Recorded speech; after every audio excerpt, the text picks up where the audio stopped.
Everything is vibration. What if I told you that your body, your thoughts, even disease, all share one common trait? They vibrate, they pulse, they resonate.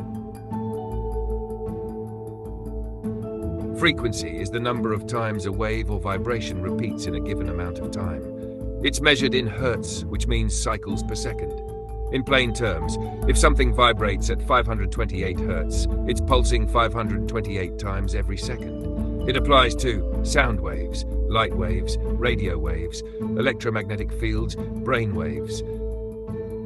In terms of life, body and healing. In the human body, everything is vibrating. Cells, tissues, organs, even your emotions emit measurable energetic signatures. These are frequencies too. For example, healthy cells vibrate at one range. Diseased or inflamed cells vibrate differently. Emotions like love or fear have distinct vibrational frequencies, as measured by instruments like heart rate variability monitors. In spiritual or consciousness circles, it describes the vibe of your thoughts, emotions, and awareness.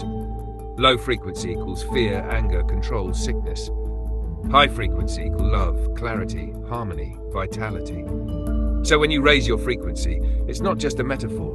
It literally changes how your body functions and how you perceive reality.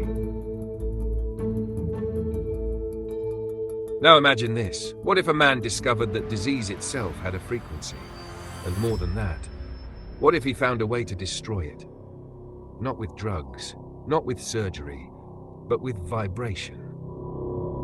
Royal Raymond Rife, 1888 to 1971, was a controversial yet pioneering American inventor, engineer, and microscopist who claimed to have discovered a revolutionary way to destroy pathogens using frequency-based technology.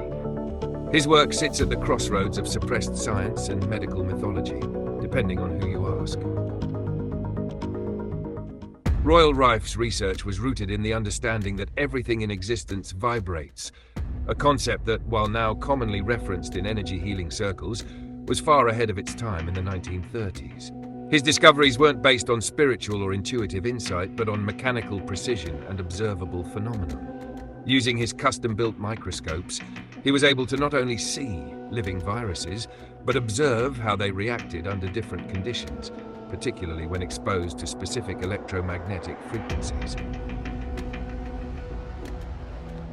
Rife reportedly built advanced optical microscopes in the 1920s and 1930s, capable of magnifying over 30,000x, far beyond the capabilities of conventional light microscopes at the time. Unlike electron microscopes, which killed a specimen, his devices used monochromatic light and prism-based polarization to view living microorganisms in real time. According to claims, he could observe the morphogenesis and behavior of viruses and bacteria without staining or killing them, something mainstream science still struggles to replicate today. He found that each microorganism has a unique vibrational rate, what he called a mortal oscillatory rate, MR.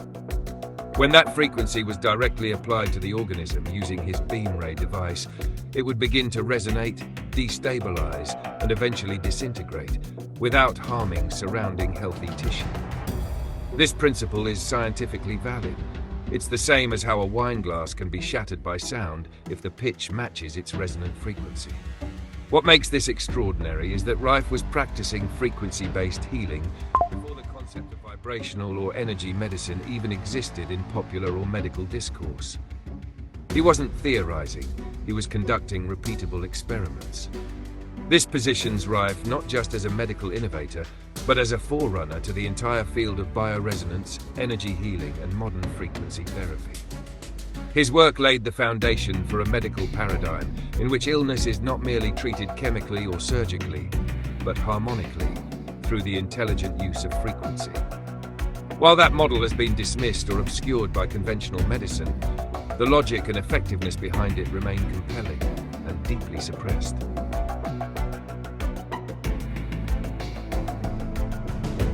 Rife's frequency list isn't just a detail. It's a missing piece of the puzzle that the dominant medical narrative intentionally avoids.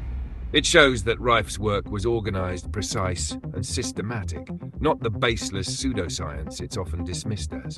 The specificity of the frequencies, their target pathogens, and the application method indicate serious experimentation and points directly at a deliberate effort to erase his findings, likely because of what they implied: that disease could be treated energetically, without drugs, without cutting, and without dependency.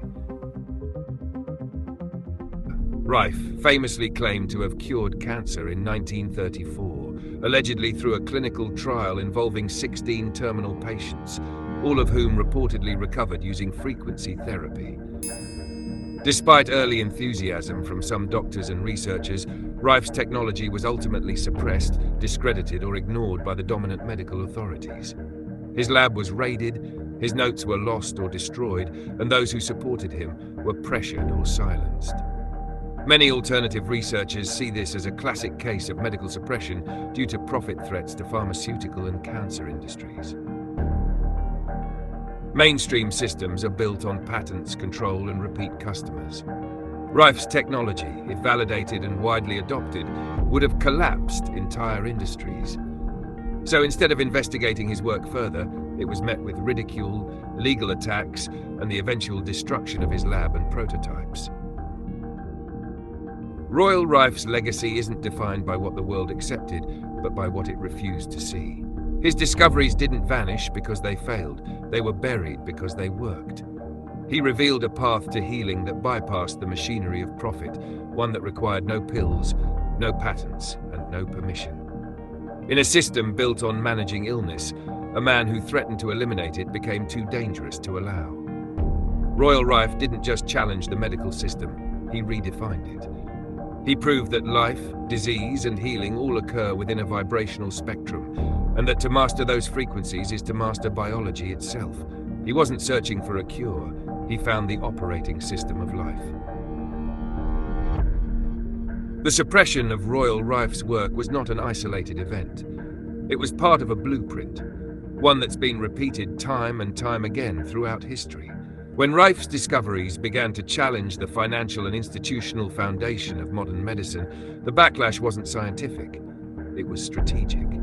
Institutions like the American Medical Association, AMA, and the American Cancer Society, ACS, didn't disprove his findings with evidence.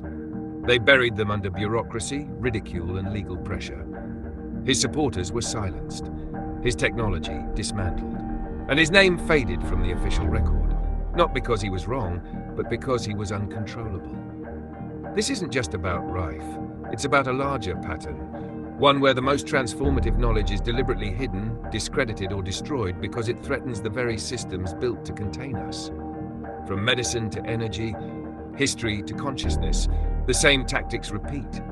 Label it fringe, isolate the innovator, erase the evidence, and replace the truth with a marketable lie. Rife's case is the gateway, the crack in the dam. Once you see it, you start to see all of it. His story reveals the deeper reality, that suppression is systemic. It's not accidental, it's engineered. Because if humanity had access to all that's been hidden, we'd no longer need their systems. We'd no longer believe their limitations, and we'd remember the truth, that our power, our healing, our insight, our connection to life itself was never missing. It was taken. Rife was just the beginning. His story is a single thread in a much larger web. A web of innovators, healers, visionaries, and truth-tellers who uncovered something real and were silenced for it. Welcome to Cover Up.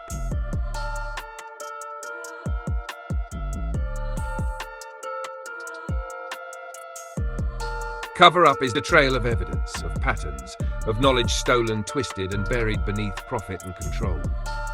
This series will trace those patterns through suppressed science, hidden medicine, forbidden energy, and the war on consciousness itself. Now that you've seen one lie exposed, just how deep are you willing to go? To remind you that what's been kept from you isn't just information, it's your potential.